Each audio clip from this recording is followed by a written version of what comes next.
We are going to talk about Theresa May and Brexit. Yes, and Mathilde starts. So Theresa May is a British politician, and she's serving as a Prime Minister of the United Kingdom, and she's also the leader of the Conservative Party and has been that since 2016.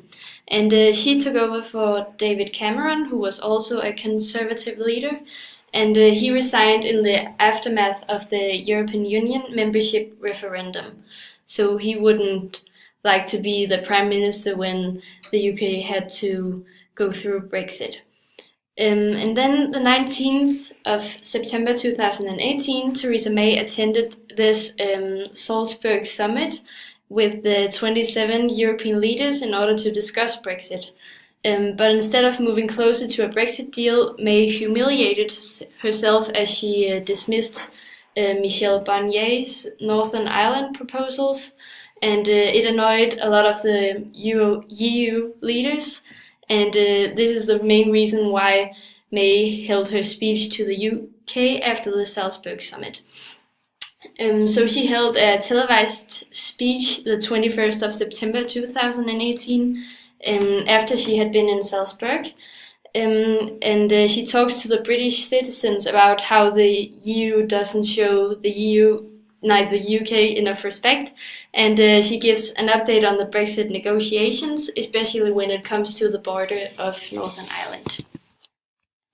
And now Nadia will take the first hypothesis. Our first hypothesis is the center Theresa May's political goals appear in the speech. And Theresa May wants the EU to accept a third deal which she has constructed. And in this proposal, she wants to reassure the citizens of Great Britain that she will not accept that their country is being divided in any way. The third deal is also meant to ensure the protection of jobs in the United Kingdom and in the European Union.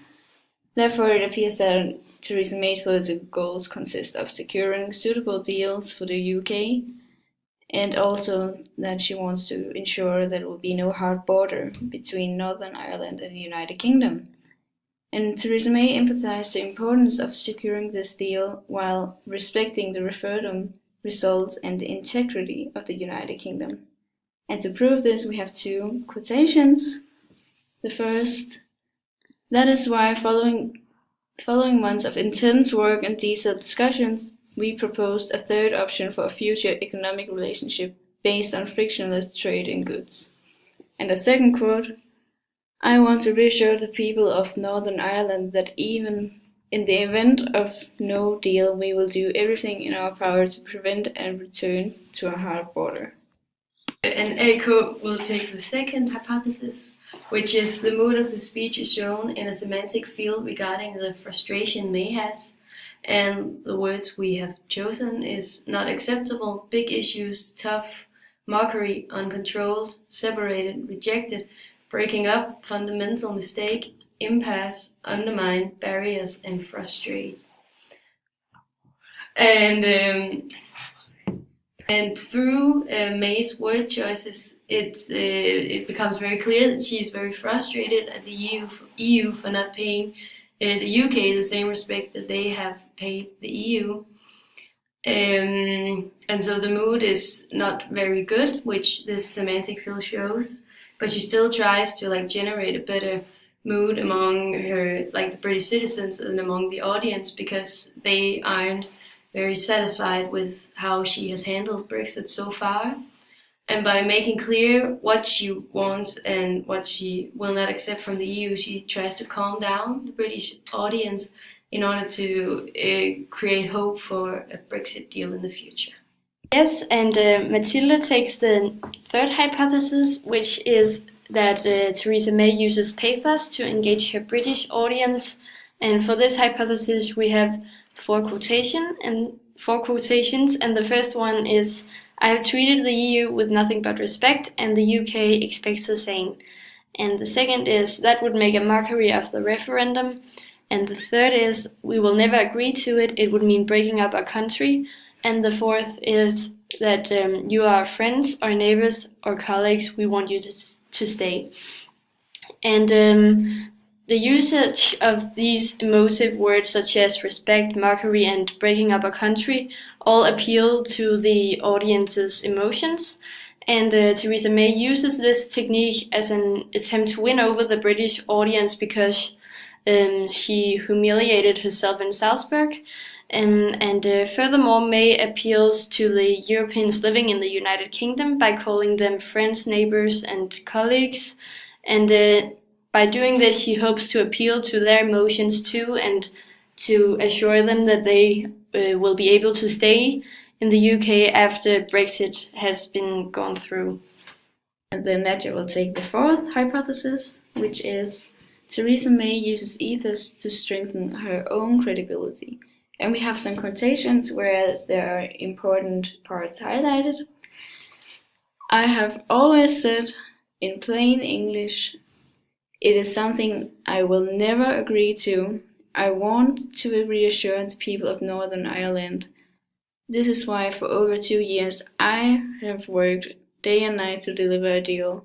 I have worked to bring people with me, even when that has not always seemed possible.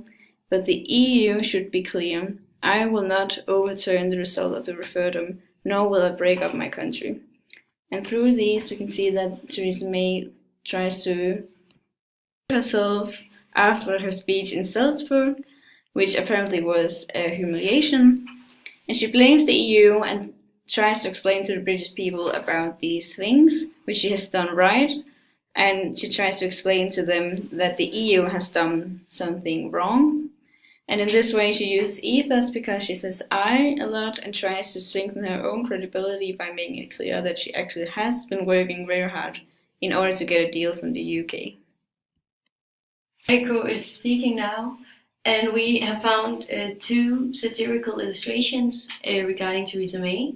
And the first one shows her lack of success in accomplishing a deal with the EU about Brexit. And the illustration makes fun of the fact that the UK haven't really seen any progress regarding Brexit yet. And it sort of pokes fun at the confusion people have as to what Theresa May's role really is, which is also illustrated in this cartoon, which shows Queen Elizabeth asking Theresa May what her job is or what she does. And Mathilde is speaking, and this is the other satirical illustration we have found, and it's also about Theresa May, and it shows her and the President of the European Commission, Jean-Claude Juncker, and this cartoon jokes about the new dates that Brexit is postponed to, and about how May hasn't done her job very well. So it makes fun of Theresa May's last name, which is May, because it is the same word as the month May.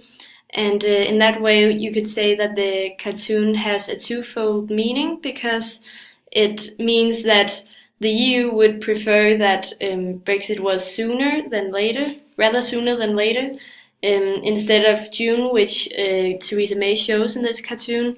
But then also that or the cartoon indicates that Theresa May hasn't done her job very well, and therefore Jean-Claude Juncker at the cartoon says that everyone would prefer the end of May, and that inclines that he would want her to go off her prime minister post and that she shouldn't lead the UK anymore.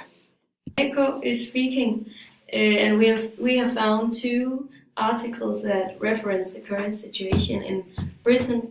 And the first article is from The Guardian, and it was published in March 2019, and it was written by Jonathan Friedland, and he comments on the current situation in Britain, and he explains how the Tory party, which is May's own party, is very divided, which has resulted in Britain lacking a proper government, and it has also created like a state of confusion and chaos in Britain, because basically everyone is confused as to what is going to happen with Brexit in the future. And many are also very unsatisfied with May's way of handling everything. And in the article he writes, in the centuries-long contest fought in these islands over where power lies, with Parliament or the executive, May's retreat marked a significant moment, a shift from the latter to the former. So he says that May isn't really stepping up to the plate and taking matters in her own hand, but instead she's relying on the parliament to make the decisions. So she's kind of disclaiming all of her power. Generally speaking, we've also chosen another article, which is called EU Leader Agree to Delay Brexit until 23rd October, as it happened. The article is from The Guardian from April 12th in 2019. It is written by Kate Lyons, Andrew Sparrow, and Peter Walker, and they explain how the Brexit situation unfolds. The EU leaders have recently agreed to offer the United Kingdom an extension on Article 50 until October 23rd, which Theresa May has accepted, although the French President Emmanuel Macron said that he took responsibility for blocking a long Brexit delay because he believes that it would be for the greater good for all if the United Kingdom leaves the EU as quickly as possible. In the article, it is also written that Theresa May has reportedly ducked or avoided questions about her future as Prime Minister, although she is expected to leave the post if she succeeds in finding a deal. Tilde is speaking, and we have concluded that even though Theresa May tries to redeem herself and to calm down the population of the UK in her Brexit speech the 21st of September 2018, the situation since then hasn't changed a lot. And this is shown in the article Britain's Reality Right Now. We have no function in government, as it says that there are continuing conflicts within the British Parliament, but also within the Conservative Party, May's party.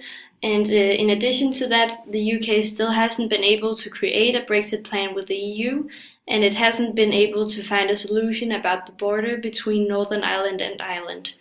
And therefore, it is to be argued if the plenty Brexit problems are caused by Theresa May as a leader, because she wasn't the right woman to carry Brexit through, or if they are actually caused because of the task being impossible to do smoothly and because it's impossible to separate the UK and the EU without having some problems.